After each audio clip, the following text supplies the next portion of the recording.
This meeting of the City of Socorro City Council is set to begin. Gentlemen, please remove your hats, and everyone please silence all electronic equipment. No disruptive behavior or outbursts will be tolerated, and violators are subject to ejection and possible prosecution. La gente del Concilio de la Ciudad de Socorro están por empezar. Caballeros, por favor, quítense tus cachuchas y todos, por favor, ponen en silencio y los teléfonos silencio. No se va a tener ningún tiempo de comportamiento prejudicial o revolto. A quien no siga estas reglas se les saca y pueden ser infraccionados. It is 6:05 p.m. This meeting is called to order.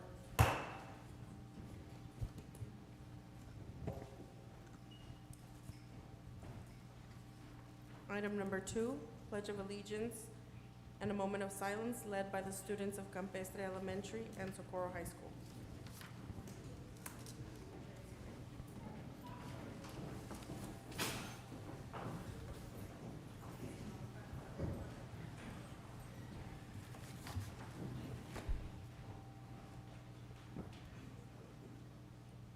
I pledge allegiance to the flag of the United States of America and to the republic for which it stands, one nation under God, one indivisible, and with justice for all. The Lord of Texas flag.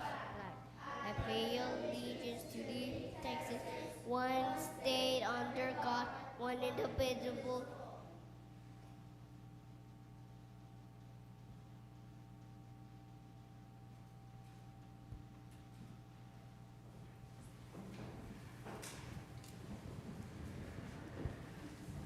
We'd like to honor these students with a token of appreciation. So if you please step forward when I call your name. Ruben Arturo Román Palacios.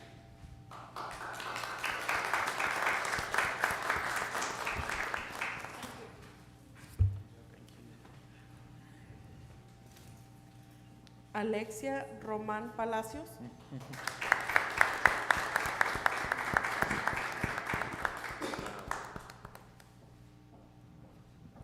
Alison Román Palacios.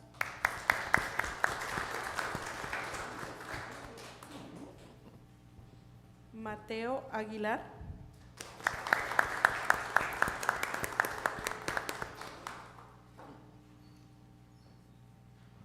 And from Socorro High School, we have Javier Robles.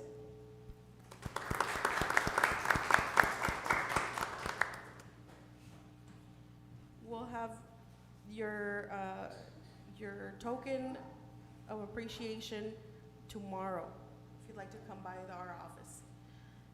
So thank you very much. Olivia Palacios.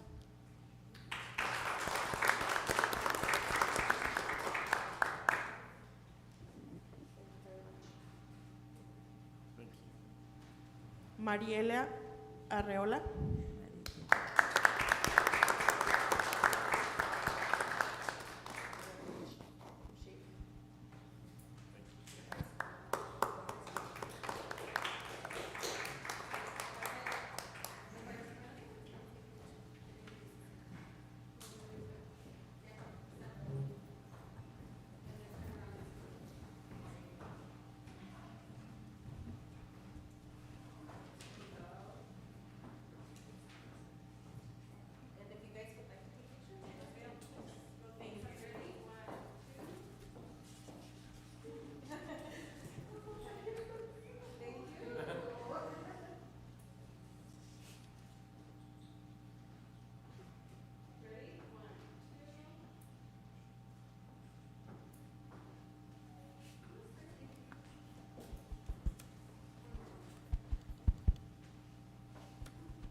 Item number 3, establishment of quorum. Ruben Reyes, Yes. Cesar Nevares, Here. Alejandro Garcia, Here. Mayor Ivy Avalos, Here. Rudy Cruz, Here. And Ivan Colom Villalobos is absent. Mayor, we have a quorum. Thank you.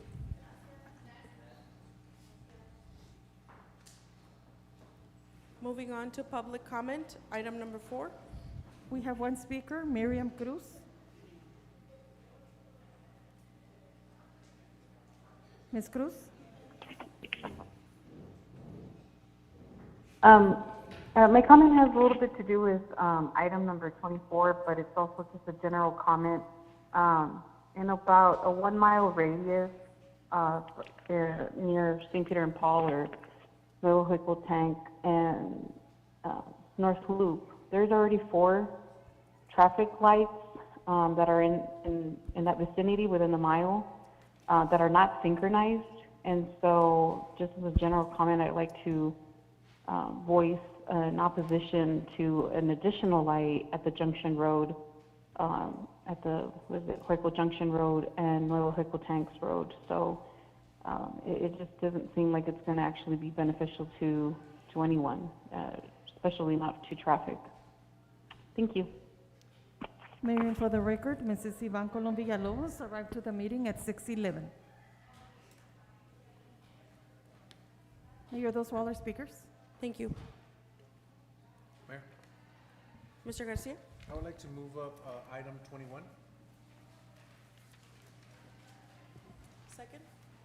Second. Ruben Reyes, Yes. Cesar Nevares, Yes. Alejandro Garcia, Aye. Rudy Cruz, Yes. and Ivan Colom Villalobos. Yes. Item number 21, discussion and action to approve an event permit for El Paso Marathon Foundation to be held on February 12th, 2023. Hey, Victor, will you put, there's a picture of the, yeah, thank you.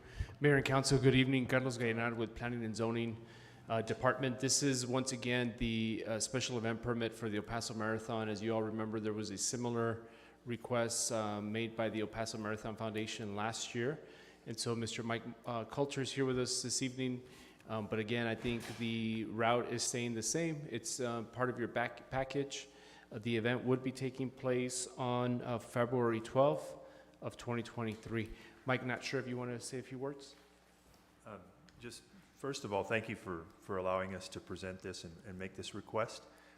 We're looking forward to another year, a successful year, and having more people out here in Socorro. So I hopefully, I'm here available for any questions you might have regarding the route or any plans that we may have. So. Thank you. Motion to approve? Second. Ruben Reyes, Yes. Cesar Nevares, Yes. Alejandro Garcia, Aye. Rudy Cruz, Yes. and Ivan Colom Villalobos. Yes. Yes. Thank you. Thank you very much. Thank you. Thank you, Mayor. Thank you, Council.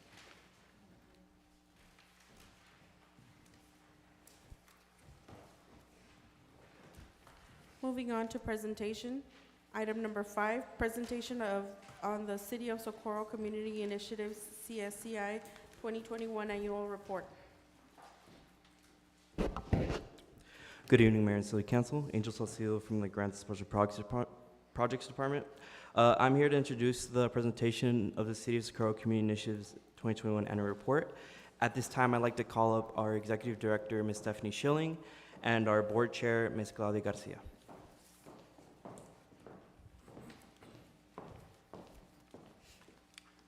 Good evening. My name is Claudia Garcia. I'm the chairperson for the City of Socorro Community Initiative, and we're here to briefly present our annual report. You probably already have copies in front of you, so I'll just do it briefly.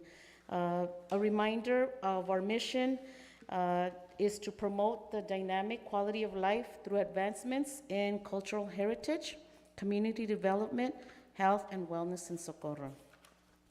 So we've had one full, incredible year. A lot of things. We don't follow the calendar year, just because when we started. So we just finished our cycle. So October last year was one of the exciting moments because we were selected as a national landmark, the Rio Vista Farm. We also went live with our website last year. We were awarded our first grant of $750,000 for the Bracero program. We also completed a virtual tour, a draft, and more importantly, we hired an executive director to pretty much run and do the day-to-day operations of our organization. And recently, we just received the master interpretive plan from Dr. Leyva at UTEP for the Bracero Museum, which you will be getting a copy at your next city council meeting. I invite you to visit our website. We went live with our website, so you could explore that, what we do, what we're planning to do. Also, there's links to donate, so I invite you to donate as the leaders. I think we set the model, the example. There's also a link to Amazon. So if you're gonna do Christmas shopping on Amazon, might as well support our organization. So Ms. Stephanie is here if you have any questions. Otherwise, it's pretty much in your packet. Thank you. Thank you. Thank you. No questions. Okay, thank you very much. Thank you. Thank you.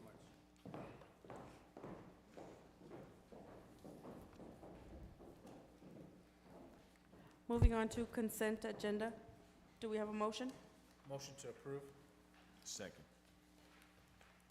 Ruben Reyes, Yes. Cesar Nevares, Yes. Alejandro Garcia, Aye. Rudy Cruz, Yes. and Ivan Colom Villalobos. Yes. Moving on to regular agenda, public hearing and ordinances. Item number 11, do we have a motion? Attorney needs further review. Motion to table item until further notice, till next. Postpone. Postpone till next meeting.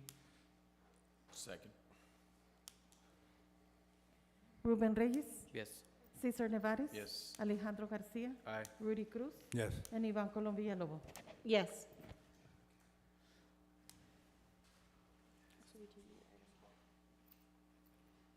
Motion to delete item 12.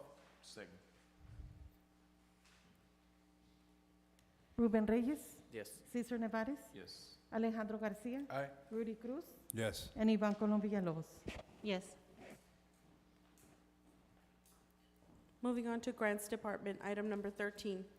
Discussion and action to approve the submittal of a letter to TxDOT requesting safety improvements on Socorro Road in order to ensure the safety of pedestrians and bicyclists visiting our historic Mission Trail.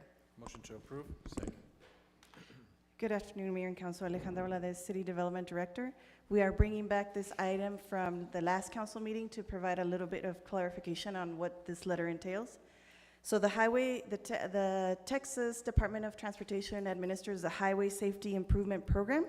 This is a funding program that is available to fund safety improvements based on crash data. So what they do is they look at the crash data throughout the city of Socorro where there's been accidents, and TxDOT proposes improvements on their facilities. So TxDOT-owned roads like Socorro Road, like Horizon Boulevard. And so what we're doing is providing a letter from the city identifying Socorro Road as a priority for them to propose safety improvement projects on Socorro Road based on areas that have experienced traffic fatalities or accidents, serious injury, or accidents that result in serious injury. So that's the letter that you have here today.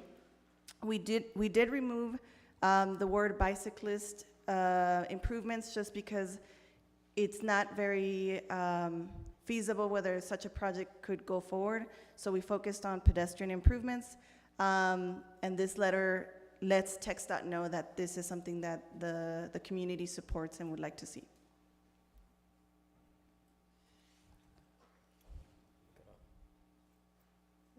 Yes. Mr. Reyes? We had a lot of questions last meeting. One of the questions was, we were asking if there was gonna be part of the improvement would be sidewalks, or it's a letter and TxDOT comes up with the plan and they bring it back to you. That is correct. So we are asking them to look at pedestrian improvements on Socorro Road. And so what they do is they look at the crash data. So depending on how that crash happened and how that crash was coded at the site of the crash, it qualifies for certain types of improvements. So for example, if there was a pedestrian death during the nighttime, then one of the potential strategies to mitigate that hazardous condition is to install streetlights or to install bike lanes.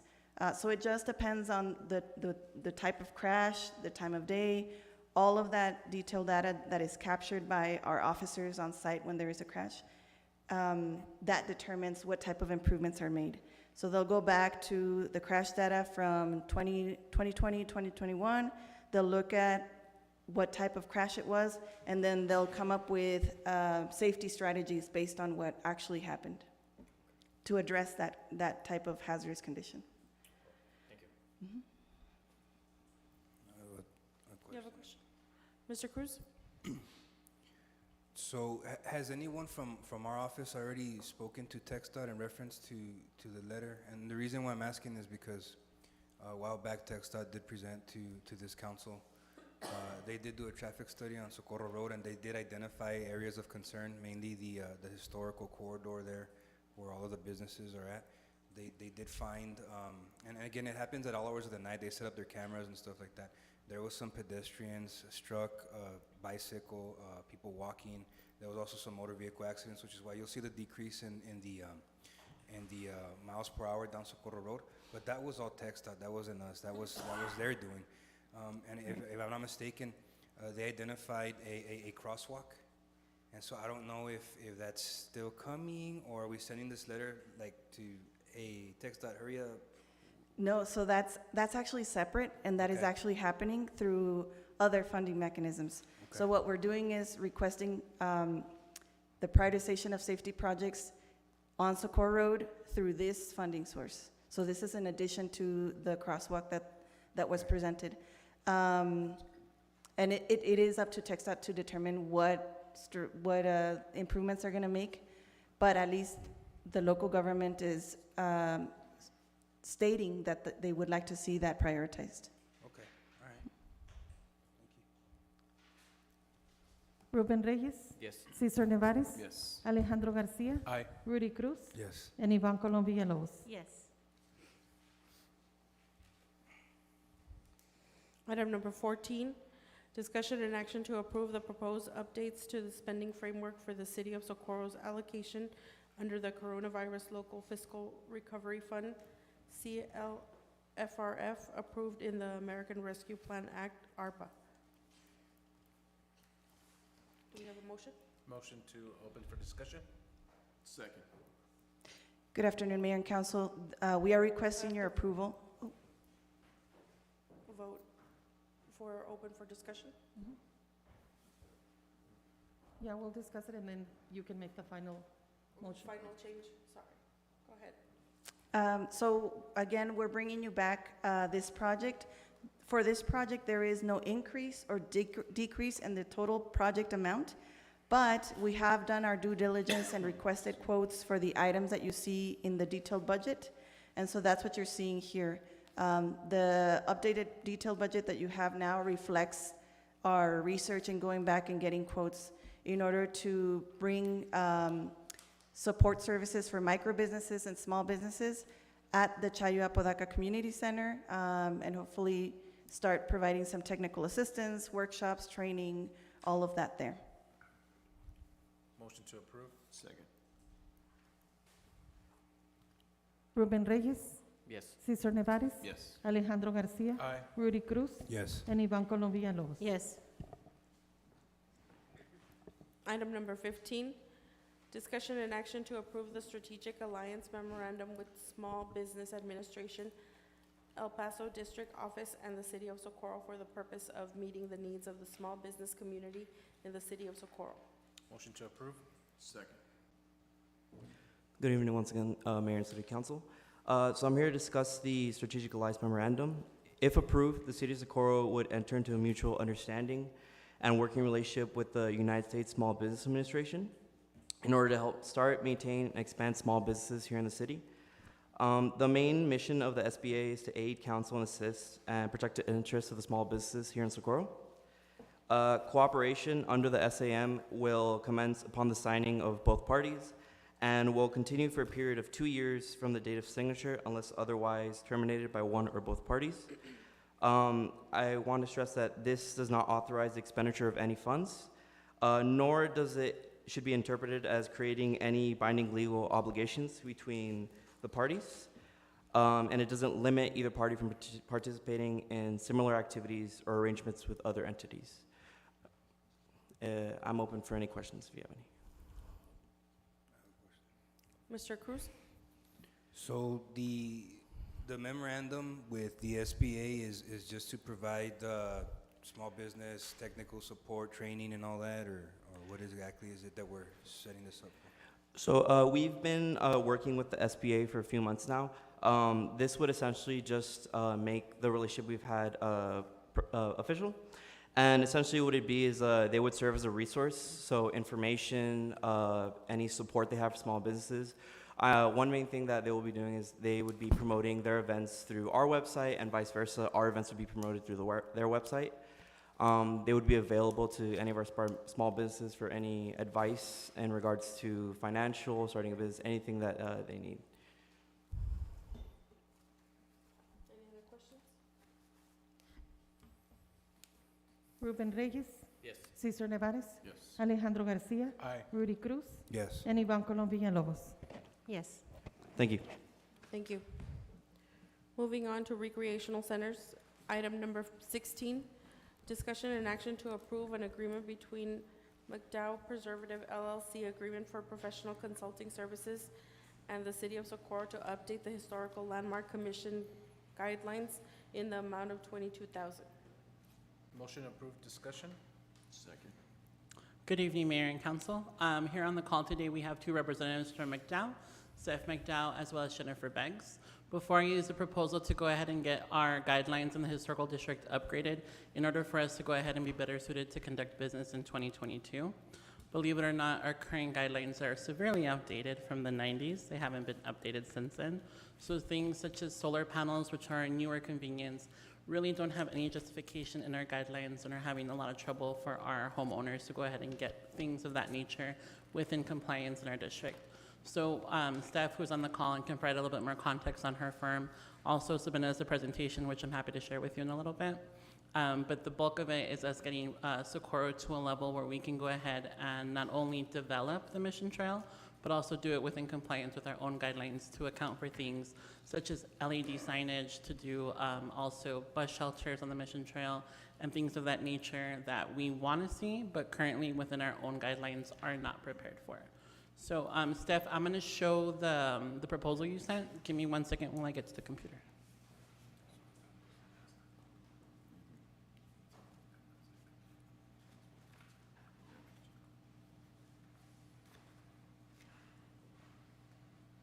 And I'll go ahead and walk you through this. Steph, I don't know if you want to talk first, and then I can fill in any gaps maybe. Whichever you're comfortable with, I'm happy to go ahead and... No, you can go ahead, Victor, thank you. Awesome. So McDowell is a really well-renowned renowned firm that's not only worked with things such as the Texas Historical Commission, but also Preservation Texas, two of which are our most grant-funded allies that give us funding to go ahead and not only continue the Revista campus, but also believe in our historical program to go ahead and support us with letters of support each year. Our introduction does show kind of the bulk and potatoes of what historic preservation guidelines look like, how there are certain diagrams that can show you things such as doors, windows, awnings, things of that nature. Currently on the left, if you look at that drawing, that hand drawing, is what our guidelines look like. On the right is what McDowell is proposing to go ahead and take us to, really to the 2023 era for our guidelines. They did an overview to go ahead and explain exactly what it is we'll be looking at. They did go ahead and give us some references. They have worked with the city of Houston, for example, as well as the city of Sugar Land, Texas, and Paris, Texas. So they are familiar with our laws, not only for particular to the state of Texas, but also to the actual county of El Paso, as they have worked with other master plans for historic preservation. This is a great example of Austin, and they are not only qualified, but also certified in not only historic preservation, but specifically the treatment of historical properties. That is also a biggie. We always want to make sure that we're maintaining all of our historical items. These are the two ladies that are here with us today, Stephanie and Jennifer, and a little bit of their bio. The proposed scope of work, as I mentioned, are not only design guidelines in a digital format, but also updating the bulk of potatoes that we have, updating our ordinance, and then also doing our administrative review. Part of that would mean our certificates of appropriateness, which is what one applies for, streamlining that in order to go ahead and make sure our residents can go ahead and receive the services they need in a more streamlined fashion. The design guideline update shows you exactly the tasks that are broken down. They're going to be doing a project kickoff to get everybody on board. We will be including not only Alejandra, but also Mr. Galinar in this project to make sure that the entire city is made up to date onto what the new improvements would be, but also looking at certain deliverables and giving us timelines for their metrics. We also want to make sure that we're in compliance with all of our ARPA funding, so part of Alejandra's request is to make sure that we get all of our ducks in a row, making sure that the attorney does review the contract, which they have, and making sure that we do comply with the ARPA specific requirements of this funding, as that will be our funding source. One of the things that we also do is public charrettes or public input. So we do surveys, we do community outreach, just to make sure that the residents are in agreement for what is getting proposed for the district.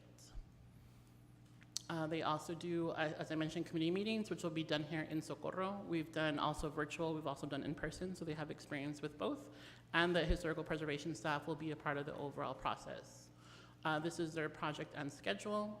It's about $26,000 at the beginning. That cost has since gone down to about $22,000. As I mentioned, it is ARPA funded, and it has all of their deliverables showing exactly when will be met and at what date. And I think that's the end of the presentation. Oh, no. Okay. Yeah, that's the end of the presentation. Steph, do you want to go ahead and add anything I might have missed?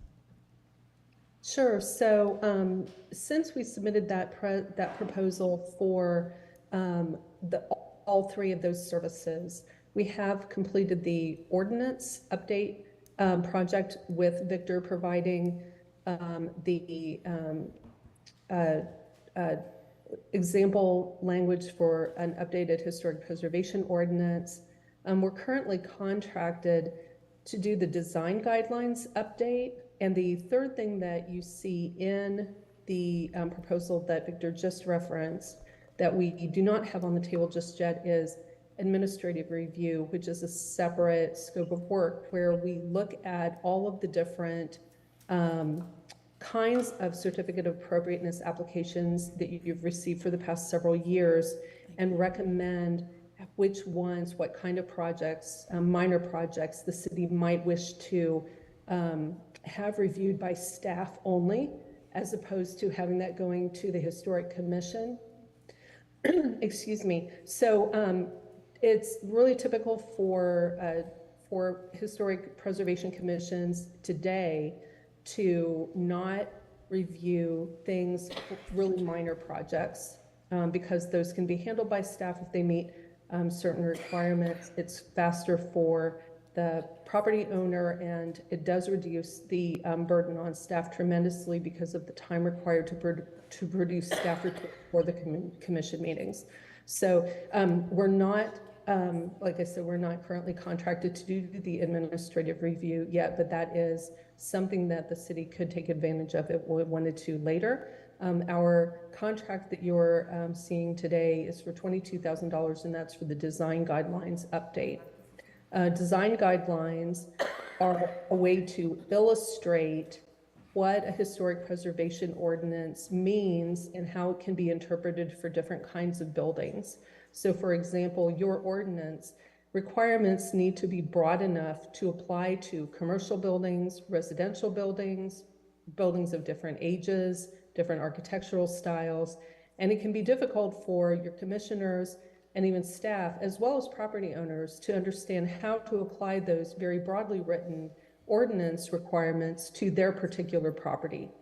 Design guidelines illustrate how to apply the ordinance language to different kinds of properties with a lot of full color photographs, very concise language, and also examples of what would be appropriate and non-appropriate. So it's very, very helpful. Thousands of cities across the US have them, of course you do, and many cities are in the same boat as Socorro, where they did design guidelines back in the 80s or 90s. Those do not have the advantage of all the full color photographs that we can do today because everything is digital. And before they would have had to print things, and of course that would have been very expensive. So this is something that we do regularly, creating design guidelines, helping communities through this process, but also moving them into a digital format so they can be updated easily by staff in the future. And that also provides a cost savings to the city in the long run. And I'm happy to answer any questions you might have.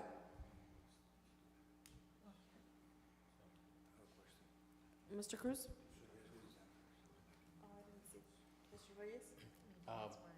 Got a quick question. Thank you for bringing this up. The only thing I wanted to see, can you go back to the presentation? And it was second to the last on the payments, I think it was. That's the only thing that one.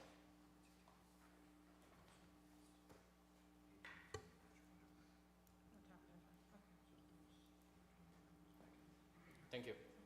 That was my question. Just wanted to see that. Oh, okay. Thank you. Mr. Cruz?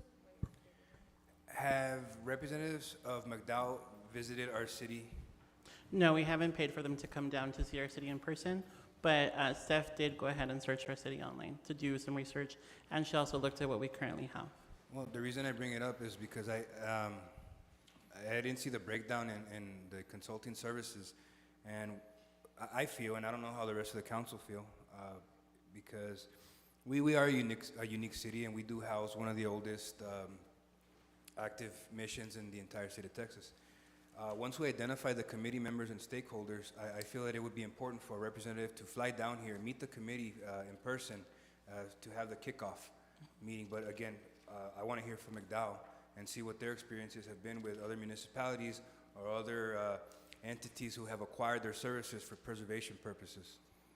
To be clear, when you say stakeholders, including members, it would be a public meeting, so it wouldn't be just a team of individuals from the city staff.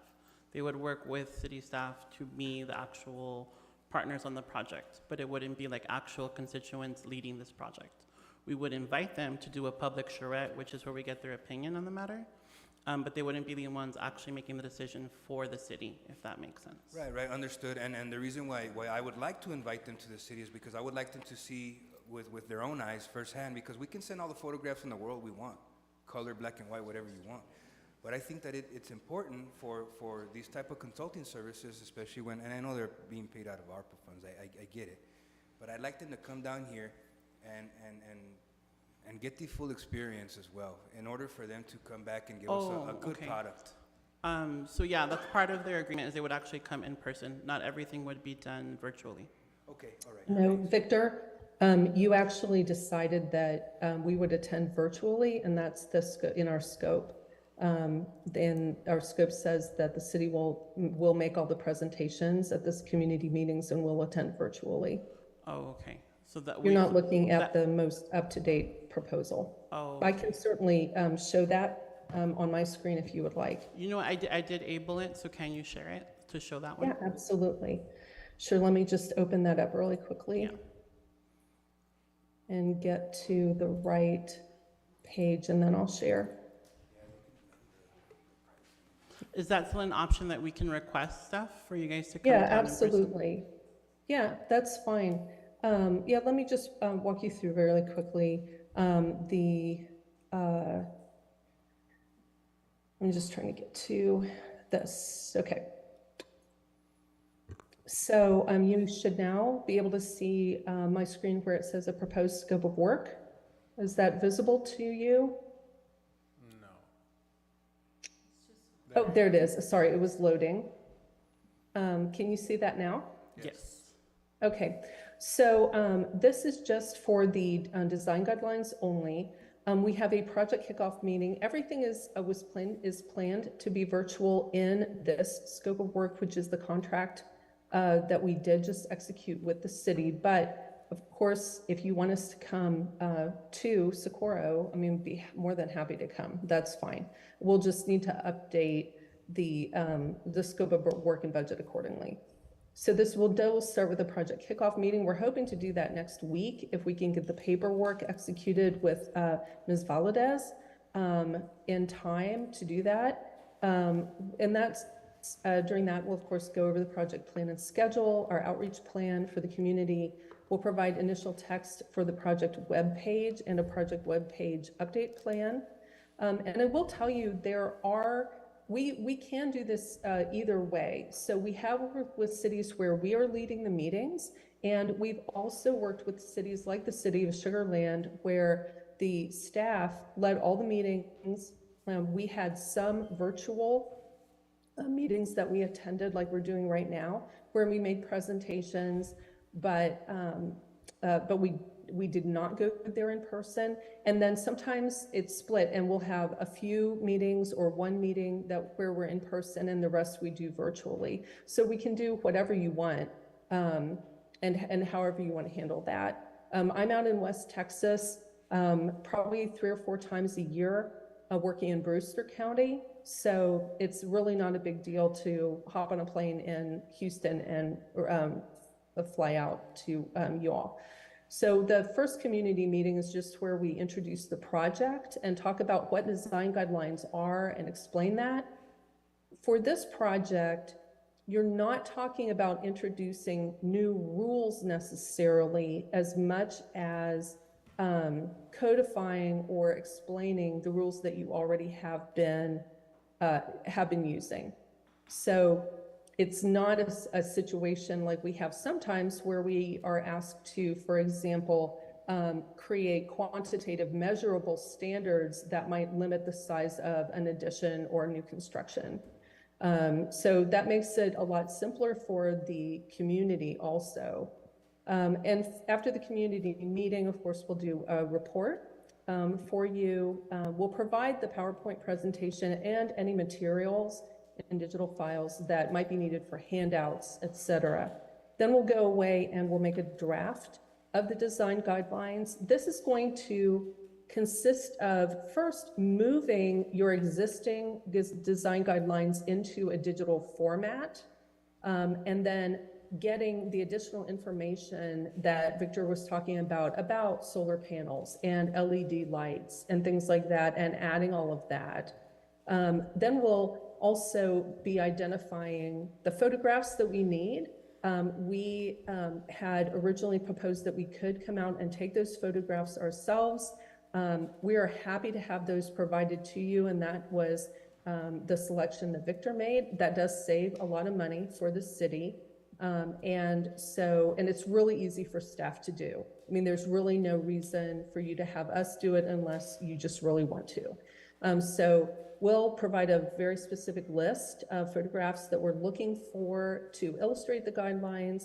All of the pictures of what to do come from the city of Socorro, and all of the pictures of what not to do come from other places, far, far away, but with similar architecture. So we are not going to use any what not to do photos of properties in Socorro.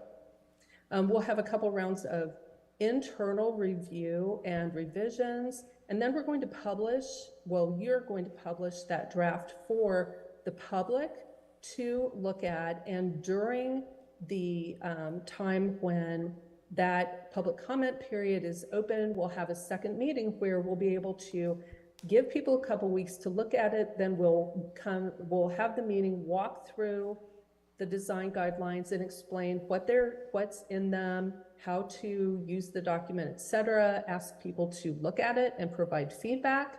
We'll collect all that, decide what changes need to be made, make those changes here, and then we'll provide the, I'm going to say final draft, the pre-final draft, or the final draft, to Victor, and then you all will go through your approval process, but we'll still be able to make additional changes at the end should the commission, the planning commission, city council want to make any final tweaks before we deliver the final product to you. And that's typically how these projects go, whether it's us running it or another firm. And this is really typical. We have, I think, 2,300 communities in the United States have a historic commission, and almost everybody has design guidelines to illustrate the historic preservation ordinance. And you need to update those periodically, and this is the process that is very typical for that. I do want to say I completely understand your feeling about the uniqueness of your architecture. The process of creating these design guidelines is pretty agnostic in terms of the kind of architecture that you have. We would, of course, be happy to come out, but if you don't want to incur that additional expense, that's completely fine, and we absolutely can do this project without actually coming to Socorro if that would be your choice. So however you want to do it is fine with me, and I'd be happy to discuss that further. The project budget and schedule we have shown here, kicking off this month. Everything is done by the end of September, assuming that the approval process isn't delayed for some reason. And then here's the budget and the $22,000, which Victor had mentioned and which is in our contract now. And I'm happy to answer any questions. Mr. Garcia? How much does our quote change when we ask you to be here 100%? Well, I'm not going to be there 100% because I live in Houston. So I don't need to be in Socorro full-time for anything. And I have a bunch of other clients who also, by the way, sometimes ask me that question. I'm not going to go to Wake Forest or Fort Collins, Colorado either full-time. So how much the price changes depends on how often you want me to come out. And I can give Victor a quote for a single trip, and then you can decide how many of those you might want.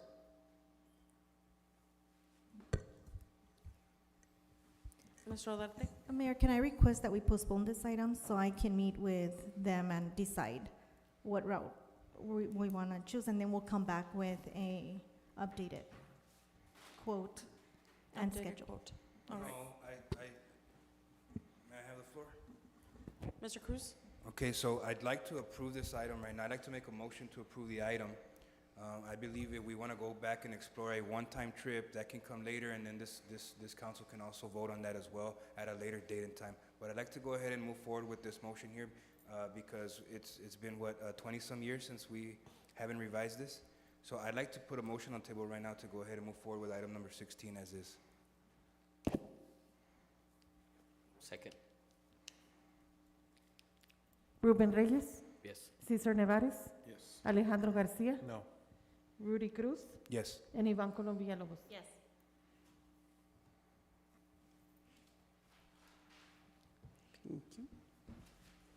Thank you. And I'll provide that information tomorrow to Victor, and then you all can decide how you want to handle it. Thank you. Thank you very much. Moving on to Police Department, item number 17, discussion and action to approve the annual renewal of the HIDA Program Memorandum of Understanding, MOU. Motion to approve? Second.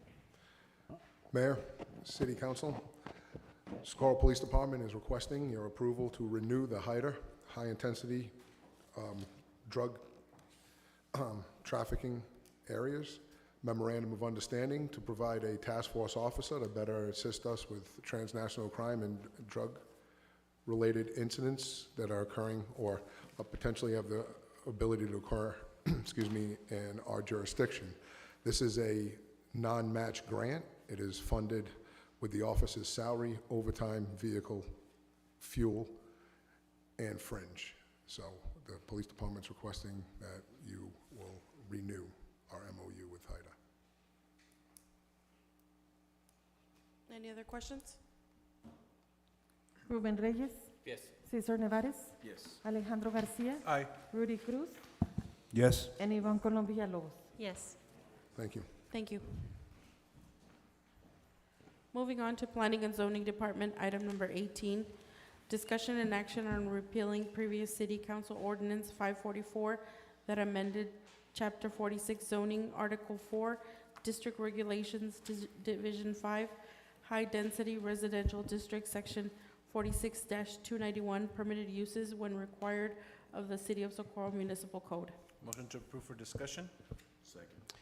Mayor and Council, good evening. Carlos Gallinado once again. Good to see you all. So Mayor and Council, this item is fairly easy. If you all remember back in July, you had asked us to review the swimming pool setbacks in R2. So if you remember, the setbacks were, there was a gentleman that came in, he wanted to build a pool in an R2 residential district that did not allow the setback. So we then, in that process, amended the R2, which is what you requested, and then we also asked you to amend the R3 because currently there are still, the R3 had the same issue as the R2.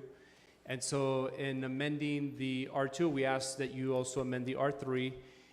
Once the ordinance was passed, approved, and adopted, Ms. Olivia, and working with MuniCode's the company that updates our online municipal code, came back and said, well, you really can't update a section of the code that no longer exists.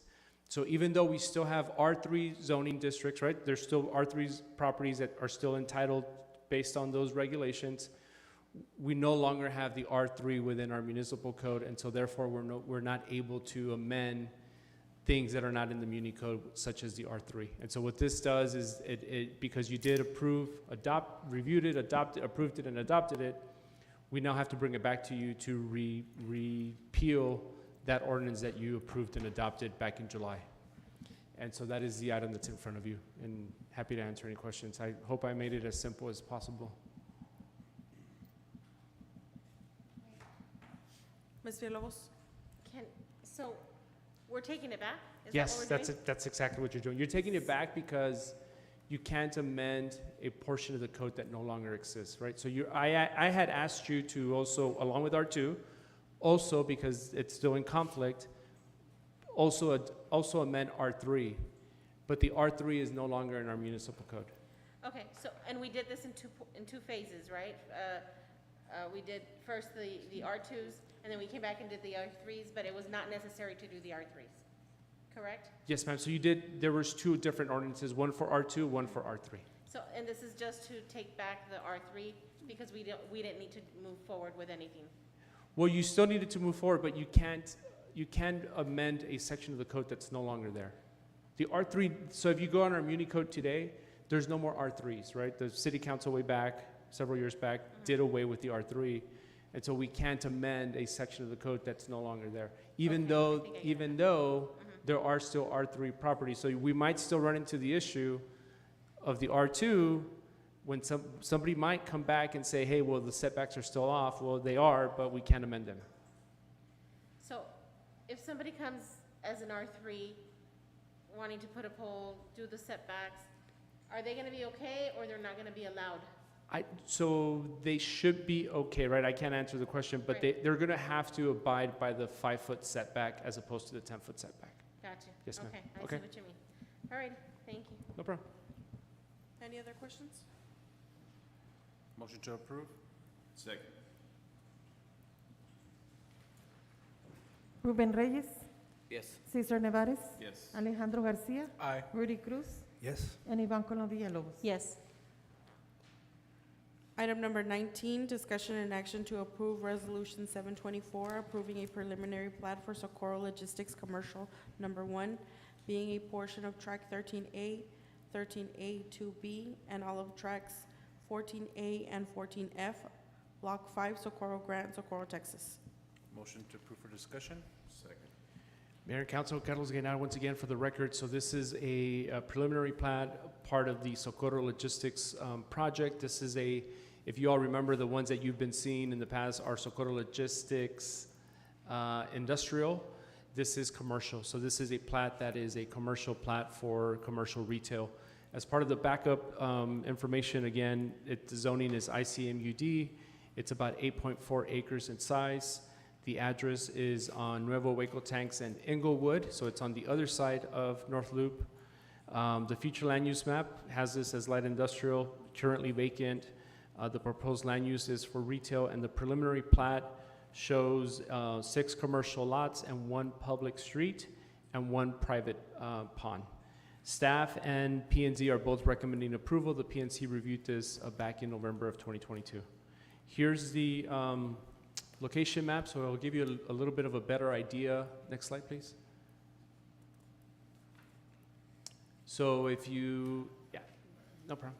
So the area that is in the hash marks is the area that we're talking about. So it's about 8.4 acres. I'll show you some pictures, but I think you could make out where the warehousing industrial section is currently at. Here's the zoning map. So again, the purple is the ICMUD. Here are some property pictures. So this is on the intersection of North Loop and Inglewood. So again, on the other side of North Loop. Here's the aerial image. And then the plat again shows 6 commercial lots, 1 public right-of-way, and 1 private pond. And the next slide shows the master plan. Next slide, please. So yes, the area is a plat that's coming in, and again, this is the whole master plan for Socorro Logistics, and the area with the black square is the area that we're speaking of today. And again, the summary of the request is the preliminary plat. You'll still see the final plat come back to you, and staff and P&Z are both recommending approval. Motion to approve. Thank you. Ruben Reyes, Yes. Cesar Nevares, Yes. Alejandro Garcia, Aye. Rudy Cruz, Yes. and Ivan Colom Villalobos. Yes.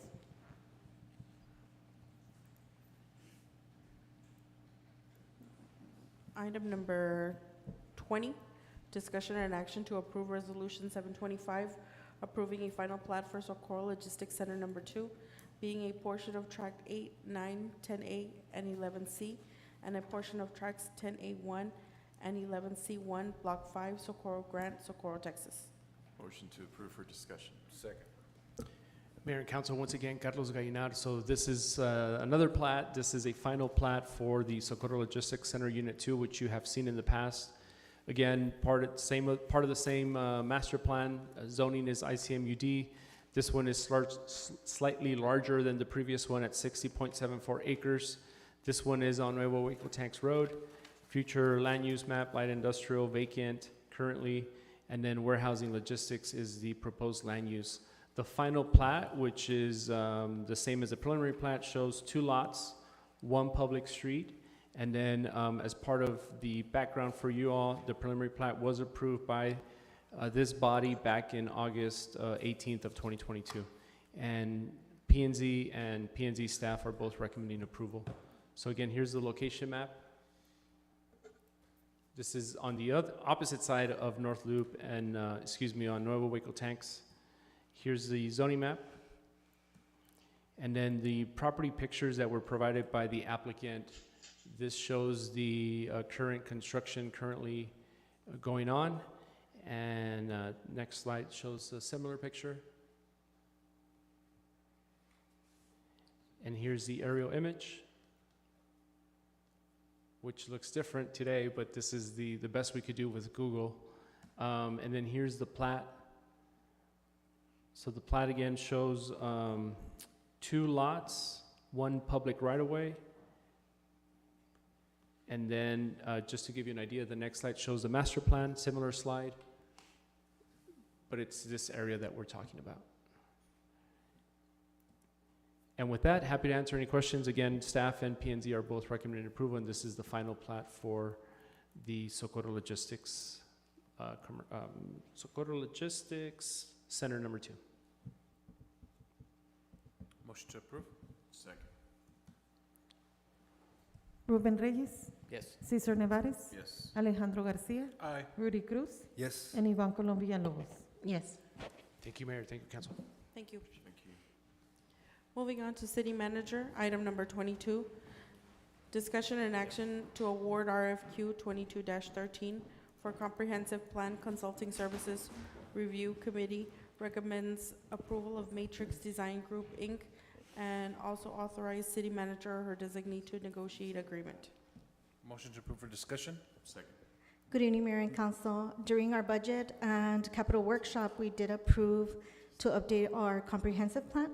The purpose of this agenda item is to inform Council of the sealed request for qualifications 2213 that was published on September 25th and October 2nd. All proposals were due and received on October 28th. City of Socorro received 4 proposals. City clerk opened bids on Friday, October 28th at 3 p.m. The review committee consisted of City Manager Adriana Rodarte, Chief of Police David Burton, Communications Director, Historic Preservation Officer Victor Reta, and our City Development Director Alejandra Valadez, and Building Official Jose Valderrama. Below are the scores. Dover Cole and Partners scored 89, Park Hill scored 80.20, Institute Architecture scored 86.60, and Matrix Design Group scored 89.40. Therefore, we recommend Matrix Design Group be awarded this contract. The firm were scored based on the past project experience, project approach, personal experience, and innovation and community engagement. The awarded firm meets all the requirements. Motion to approve? Second. Ruben Reyes, Yes. Cesar Nevares, Yes. Alejandro Garcia, Aye. Rudy Cruz, Yes. and Yvonne Colom Villalobos. Yes.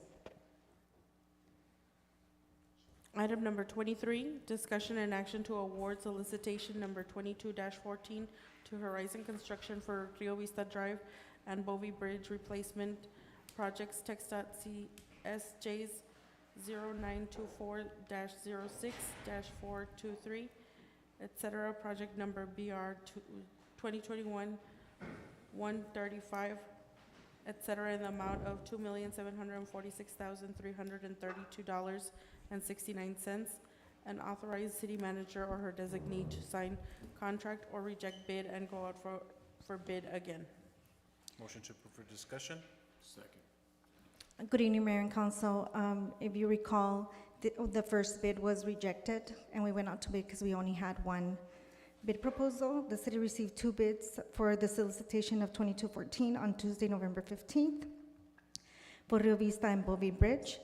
DEC Engineering evaluated the 2 bids submitted and determined the Horizon 1 Construction is the lowest responsive bidder with a total bid of $746,332.69. And therefore, we are recommending the approval and the award of this bid. Also, I have Alejandra here because she's going to go over the funding, what the portion of the city is and what the portion of ARPA funds.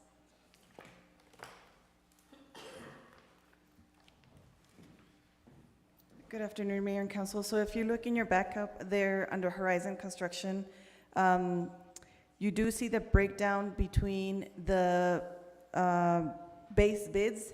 Base bid 1 and 3 will be TxDOT funded, and that totals approximately $2.2 million, so that will come from TxDOT. And then base bid 2 and 4 are the bids that are going to be funded by the City of Socorro. The City of Socorro is responsible for approximately $470,000 of that $2.7 million construction contract. And so the City of Socorro has identified ARPA funding, and it's already been approved under Project PZ04 in the spending frameworks that we've been bringing to you.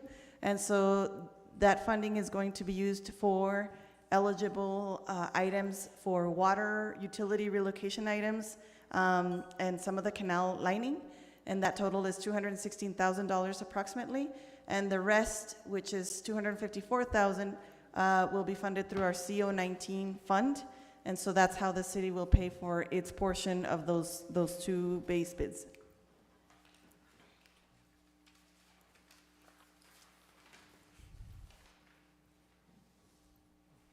Mr. Reyes? Just a quick question. If we approve this, when's the schedule for them to start construction? So we are having coordinating a project kickoff meeting, to include the irrigation district because this does go over the Franklin Canal, the two projects. And so I think it's dependent upon that conversation that we need to have with the irrigation district and with the contractor to see if we can complete the project before irrigation season starts this year, or if it needs to be pushed towards fall of 2023 during the non-irrigation season. And Carlos, I'm not sure if you can add to that. Mr. Reyes, Alejandra covered it. That's exactly right. So once you approve this, we already have the engineer on board. The construction manager will be CA Engineering. You all approved this. Their contract, I believe, last city council or the previous one. And so they're on board. If you approve this today, we'll get the contractor on board. And then we did have a meeting with CA this afternoon. Was it this afternoon or yesterday? Yesterday. That doesn't. We met with them recently, and they know that this is coming. And so hopefully we'll kick off the project in the next couple of weeks. Mr. Cruz? So who from the city is gonna be handling all the pay applications? All the what? Pay apps? What do you mean payouts? Like the invoicing? The pay app, the pay applications for payment? Our grants department. Okay, all right. So actually, we have a construction manager, which is CEA Group. So there's actually an engineer now on board that's going to review the pay applications for construction and make sure that the work is completed. There will also be inspection and all of those things. And then the city of Socorro will administer the construction management portion of it to be reimbursed by TxDOT. Okay, good. Because you guys need to focus on grants. Okay. Motion to approve. Second. Ruben Reyes. Yes. Cesar Nevares. Yes. Alejandro Garcia. Aye. Rudy Cruz. Yes. And Ivan Colom Villalobos. Yes. Item number 24, discussion and action regarding El Paso Hamas Limited EPJL request for a traffic signal at intersection of Hueco Junction and Nuevo Hueco Tanks Road, and 2015 settlement agreement with EPJL. Good evening. Good evening, Mayor and Council. So we did receive a request from Hamas Ltd. By the President Bill Hagan. And the work of City of Socorro, they're asking for a intersection traffic light. And this was a settlement agreement between Hamas and the city dated December 15 of 2015. So what occurred is that when we were doing the land acquisition of Nuevo Hueco Tanks Road, Hamas did donate a lot of land to the city, and part of the agreement was that we would put a traffic light, a traffic signal light in that intersection. And the agreement states that he had 5 years to request that. Unfortunately, we have passed that 5 years, and all he's asking is that we award him the agreement, because now they're ready to move forward with that traffic light.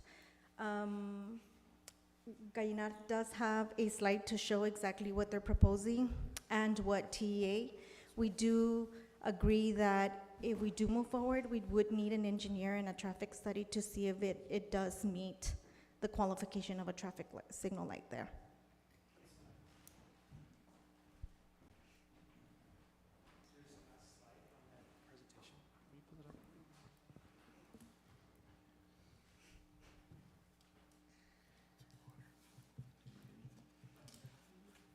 Yes, sir, the one that I sent you. It's just the master plan that shows. Oh, good, thank you.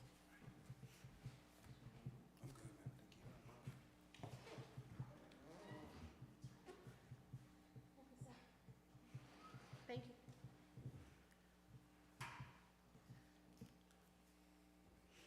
Should be the last one.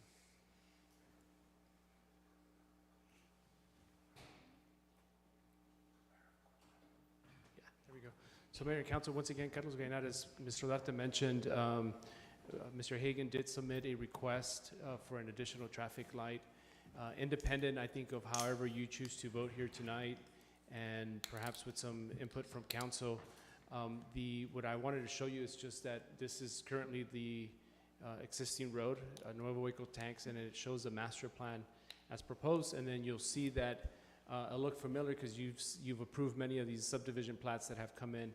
The circle on the black shows a future traffic light that will be installed as part of the development that has been vetted and has been approved, and we've reviewed the TIA, the traffic impact analysis.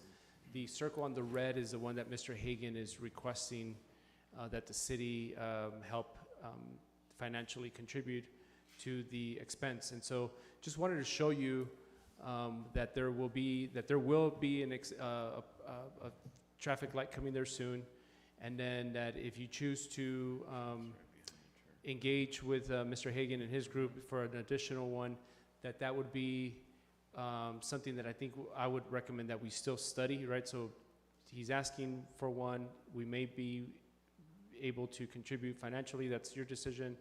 But independent from that, I think that there should still be some additional traffic analysis done by our engineers to see if it even warrants one so close to one that's already coming. And then an additional, the proximity to the one on North Loop and Nuevo Waco Tanks Road. So just wanted to share that information for you, again, independently of how you may choose to proceed with the request. Mr. Garcia? Mr. Galinar, now, if the study doesn't warrant a light, what happens to the agreement, or is there any blowback per se on what we need to do or what he asked us to do? Do you want me to answer? You can answer it. Yeah, this speaks to the So the agreement has expired, correct? But I do believe that Mr. Hagan or Hamas Ltd., at the time that we did go through our land acquisition, he acted in good faith and donated all that land in order for us to build that road. But it's really up to this council. It was under a different administration when that occurred, a different city manager. So I can't vouch. I remember being the HR director and hearing about, but we were able to build Nuevo Waco Tanks Road at a smaller cost because of his good faith. And we do have Mr. Bill Hagan here in case you all have any questions for him. Okay. Can I answer that? Yes. So just also to add to what Mr. Larte just mentioned, so let's just say independent of this agreement, right? And the city, let's just say independent of this agreement, and Mr. Hagan comes in and requests a traffic signal with or without City of Socorro contribution, we would still have to vet it, right? It would still have to go through TxDOT. We would still have to do the TIA. We would still have to issue a permit for installation of a traffic signal on public right-of-way if it warrants it. I don't know that it does or doesn't. I'm just laying for you the notion that there should still be some degree of studies to be made if it warrants it. It may come back and say, yeah, based on the traffic volumes and the proposed land uses, that you do need a traffic signal there. I have a question for Mr. Hagan.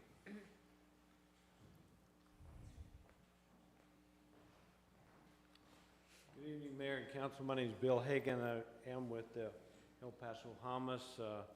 We've been down here since about 1998, and we're, quite frankly, very instrumental, we believe, in working with Mr. Houghton, the prior TxDOT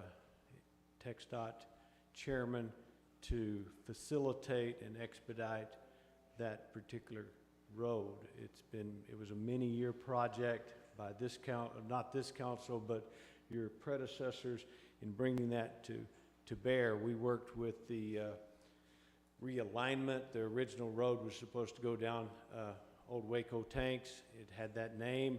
We got concerned about the church. We agreed that we could move that road in the middle of our project, which really did change the absolute structure of what we had anticipated there. And then subsequently, just a little background, I apologize for the history here, but that facilitated a request by the Catholic Church to maybe not have so much land, and then neighbors would have some condemned land that would have to be dealt with at a higher expense. All of that is well and good. We worked on the realignment of bringing Old Waco into Waco Junction, hence the name, to bring the two together. And we created the left turn lanes for both directions and pre-built those into into that particular road access point, such that when we did get to this conversation, it would be already in place and not have to be totally reconstructed. So we are indeed interested in what's going on. When we anticipated here, this was all going to be residential development, totally different. And you probably know residential and big trucks aren't quite the same kind of a traffic pattern. And with all due respect to everyone that's here, and I do support wholeheartedly the economic development in that tourist district that's going on through there, the fact that if we have that kind of truck traffic going out of that subdivision with only 3 access points, 2 of which go toward the freeway to the quickest route, you're going to have trucks going through both of those avenues. That's the same place that other people are going to be turning right and left to go down to the church or catch on to Old Waco, as you've subsequently and will one day improve that road just a little bit to make that a little bit better. So we believe fully, and have for a very, very long time. As you see, this agreement is 2015. We've probably been working on that thing for 6 years before that, and that this is the right thing for Socorro, to have a great north-south route to relieve your horizon pattern, and we believe we've accomplished that objective. This concern that we have, they brought a nice little strip of commercial land there. This is going to greatly improve the tourist district funding and help with the gross receipts tax, we believe. But in order to get that down there, we have to have a safe intersection. I've got 2 fast food joints right now who say, we're in, we're ready, but if we don't have a street light, we ain't coming. That simple. And because they don't want their clients pulling out of their driveways and getting into that potential truck traffic flow. That's just some background information. We would like to see how we could work with the city manager, staff, and under the guidance and approval of council to figure out how to accomplish that. We're not asking for a free ride on anything. As you see, we've been, I think, a decent partner for the city. So if there's any questions that I may answer, we're here to request the street light. We will continue with that request no matter what the process is concerned, and we understand TIAs and the engineering study. We get all that. So that's not a new information for us. We'll support that. I'll stand for any questions. Ms. Villalobos? I guess I'm not sure if this is a question for you, but my question is, I'm all for it. I love what I hear. But we will be approving, if we approve this tonight blindly, because we don't know what the cost will be.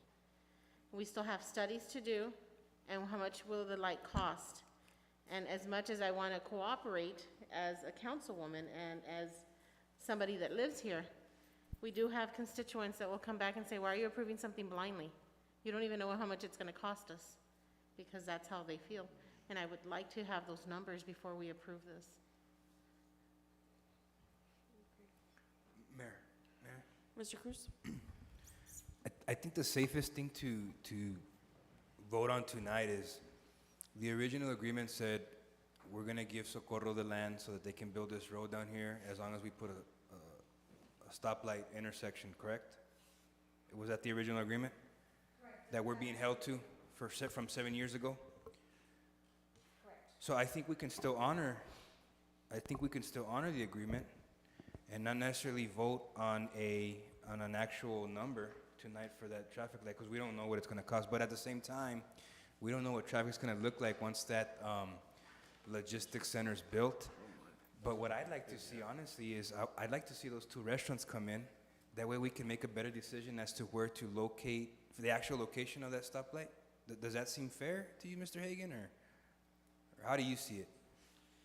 The intersection has already been built, so the location of the stoplight obviously is going to be bidirectional for 4 streets, one going on to Waco Junction to access Old Waco tanks, one for basically left turn traffic and right turn traffic on that street, to that street and off of that street. The other one's gonna be through traffic going from Old Waco to Waco Junction straight into the logistics center. And the other is just gonna be north-south traffic that would slow down for people making right turns into, more likely into, and the logistics center.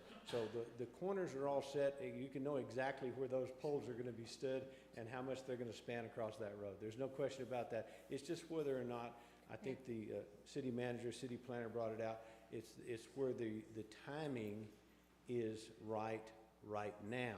And I think the answer to that is today, no, but you get those 3 buildings up and that 6 commercial lots that you built that you approved here tonight, it's gonna start changing out there pretty dramatically, and I think this council's done a good job of thinking ahead. We're just trying to continue to do that.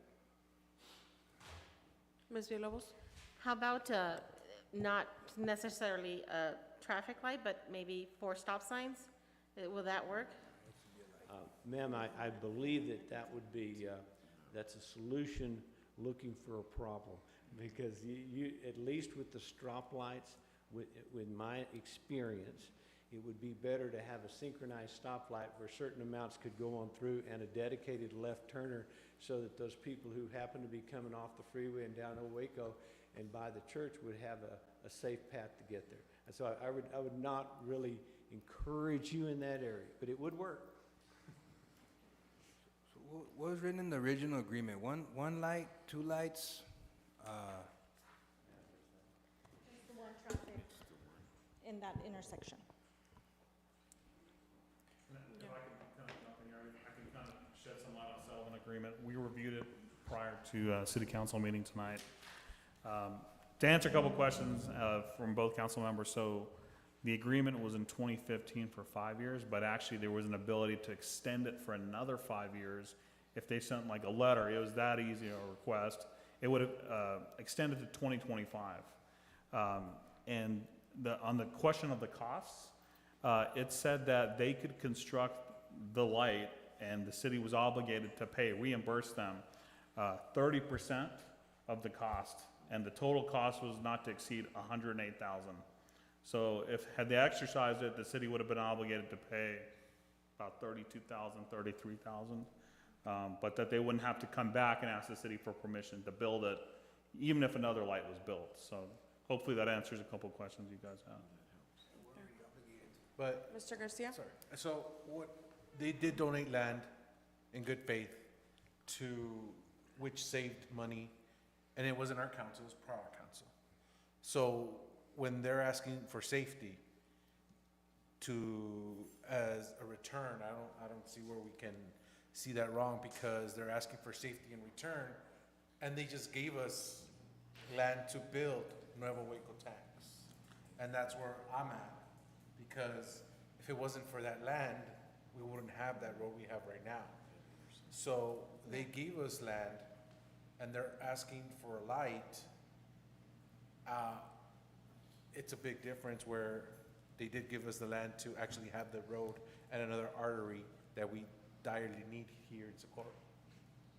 And I just want to add that even if approved tonight, we still have to do a traffic Right. study, right? That he's aware of, yes. Ms. Villalobos? So, and I understand, but we did not get, just going in steps, we did not get a letter to extend it, correct? That's correct, yes. Okay. And I believe that was acknowledged by El Paso Almas in their letter to. Okay. to the city. And it's not a big deal, I'm sure of it, I can hear it here. It's not a big deal. It's just voting on something that we would have to, later on pay for. I like the 32,000, because back then land was a lot cheaper than it is now, okay? Back then traffic lights were a lot cheaper than they are now.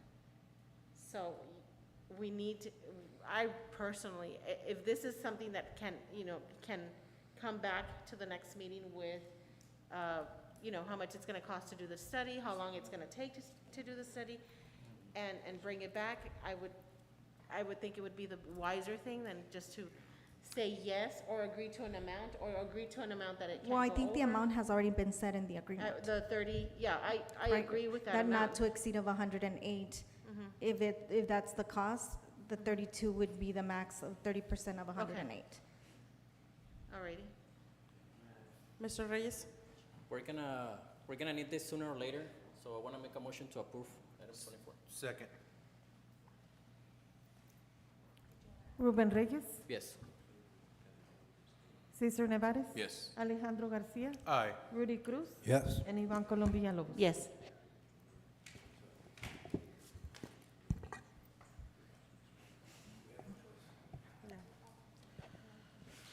Thank you very much, Mr. Hagan.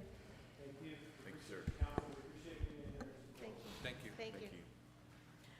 Item number 25, discussion and action to approve District 2 Representative Alejandro Garcia and District 3 Representative Rudy Cruz Jr.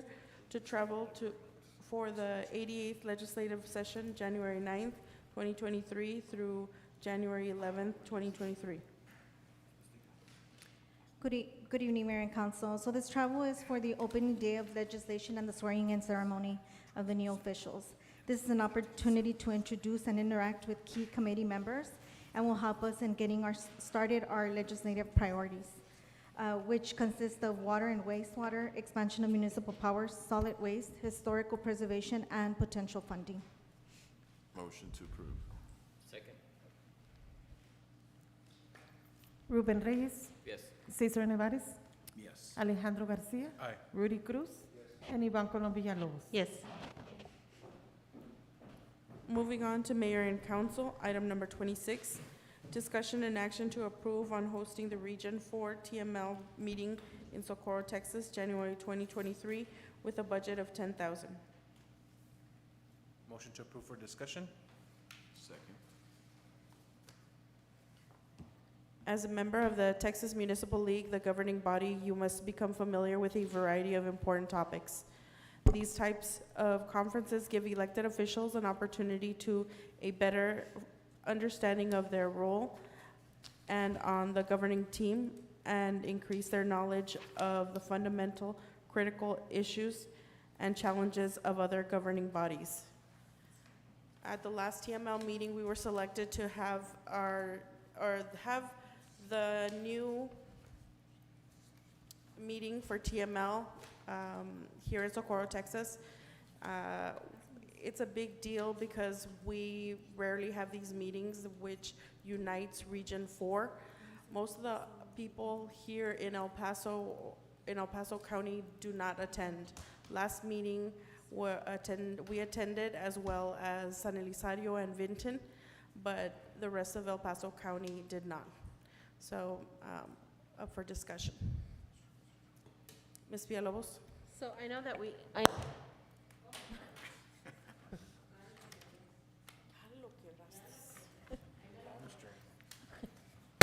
got it. Okay. So at our last meeting, obviously these TML meetings are very important to meet and share information what other elected officials are doing in their city.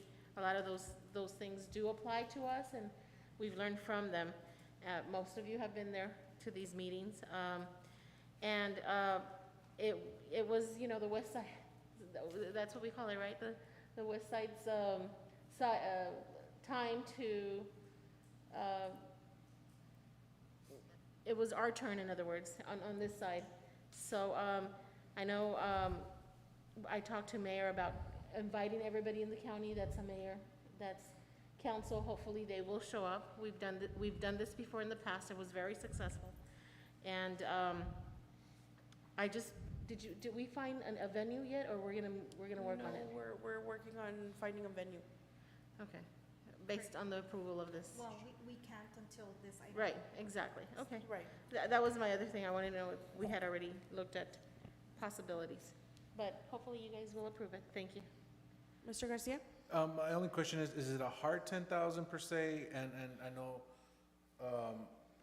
you know, we have staff shortages, we have staff working, everything that we do, that's the budget is 10 grand, or will it inflate? So Mr. Reta has what we did the last meeting. So he has a budget that he's able to share with us. Well, hello. Good evening, Mayor and Council. We previously hosted the TML meeting in 2018. I believe Mr. Nevares is the only one that's on council that attended that event currently. And Mrs. Villalobos, that's correct. We held it at El Campanario. It was 12,000 that we had actually spent. However, not all of it was from the city. We did get some sponsorships from Mount Screen Myers, who's one of our devoted sponsors. Who will probably be Who will probably return and gracious with their lovely philanthropy. But we also received other sponsorships as well. My recommendation would be for us to at least do it in the first quarter. Typically, they give you the opportunity to do it in a quarter. We do have to come up with not only a theme, but most importantly, a teaching concept or some kind of actual training. Previously, we were one of the first ones that did active shooter training. Our sergeant at the time, Christopher Ray, gave that training. So depending on the direction we want to go, we'd have to create the curriculum for that, which takes time. But most importantly, if we have a presenter, we need to work with their schedule. In terms of venues, we have some really great venues here in Socorro. Depending on your budget, you can do something in-house, like in here, across the street, but it limits your size of capacity. So then we actually held it at a Campanario that holds a lot more options. You can do it inside in the actual event venue or in their tent. We chose to do it inside their regular venue. We also have the real ballroom that just went through an upgrade north of us, and then we can also partner with maybe St. Peter and Paul, who also has a hall as well, to keep it in Socorro. We've gone to other organizations. I'm not going to toot our own horn, but Socorro's has been the best. We had live entertainment, which was Viva El Paso. They did dance for us, or perform for us. And we also had local caterers that did the event for us, and then we had different waiters and servers that actually coordinated the food aspect for us. We do have a legal obligation to have somebody from TABC serve the alcohol, which Mount Screen Myers did sponsor. And then we also had a photo booth, and then we also did loteria. It was something really unique for those patrons that came from mid-Texas. They were a little unfamiliar with our ways, but it was a really fun time, and Mr. Esteban here led us in the benediction. So it says January, so we're looking at January date? I think Victor mentioned that it could be in the first quarter. Yeah, my recommendation would be March. March, okay. March, April. March, April. And then my question would be, the way that we did it the first time was council gave us direction on what they wanted to see in terms of budget, day, date, and then I came back and reported. And the scale of it, right? And the scale of it. And I'll be very honest with you, council, the only concern that I have is how do we say it to our constituents, we spend $10,000 for this instead of lights? That's the only concern I have. Because yes, it's for us and that's great, but there's still a taxpayer money. And, you know, we do go to trainings, which are great, and it's just that's the only concern that I have, to be very transparent. That is my only concern. Well, this is also training. As we mentioned, it's an educational event as well, and it's for everybody. It's not just for our council, but it's for everybody that shows up. So it's to partake in whatever educational experience we have, plus other people's experiences in their city, which we can bring back to our city. Because we do have that networking that we try to talk to as many people from different cities as possible, that maybe they have different experiences in their city, and we can bring that to Socorro. So that's, for me, it's a win-win there. I know it's maybe not what you might want to see in lights, but it's another thing that we might want to see in something else. Mr. Cruz? So the TMO conferences are I mean, they take place annually, and different municipalities host them. And the last one that we hosted was in 2018. I think that Socorro can also take advantage of this opportunity through boost the city through economic development efforts. You're gonna have people lodging here, not necessarily in the city of Socorro, but they're gonna be eating at our restaurant. They're gonna be fueling up here in our city. There'll be it's gonna promote tourism as well. And I also feel this is another opportunity for us to invite our sister cities like San Elizario, Fabians, Clint. They can come down here and see what we're about. And at the same time, we can exchange information, like you mentioned, Mayor, to help promote the city. And I feel that the $10,000 is something feasible, but at the same time, I also feel that that's not a hard number yet. But I think before we can actually get those concrete numbers, we would actually have to vote on this item right now in order for staff to move forward. Mr. Reyes? Staying a little bit away from the TML, the entertaining, the eating, the getting together with other entities, I think I would like for the city to focus more on a training.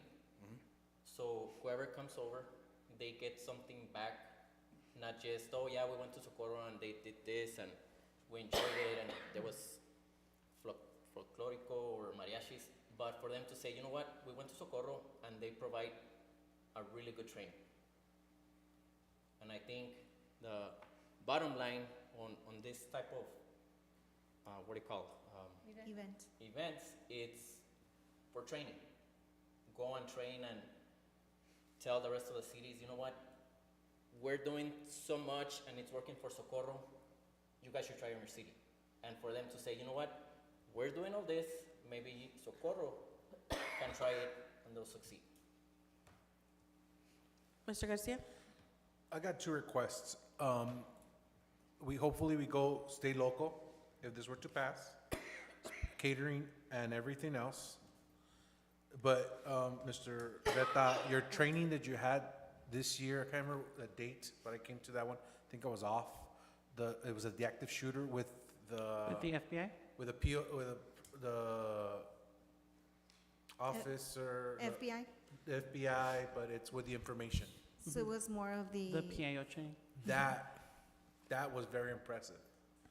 I believe people would take that, a lot more information from those, and they would say, yeah, they gave us that training in Socorro, because the training you guys gave was spectacular. So that would be my only two requests if we do approve this. Correct, so we did do the active shooter the last time in 2018. However, the training that Mr. Garcia is actually referencing is on the other side of the PIO side, right? The news media, social media platforms, how the FBI and the municipalities and elected officials have to contain themselves into buying into all of that and how fast we can move and how that works. And I think that was a very informative, and maybe they haven't received that type of training. So. But we would have to coordinate with the FBI to come and want to host. And that would take a while.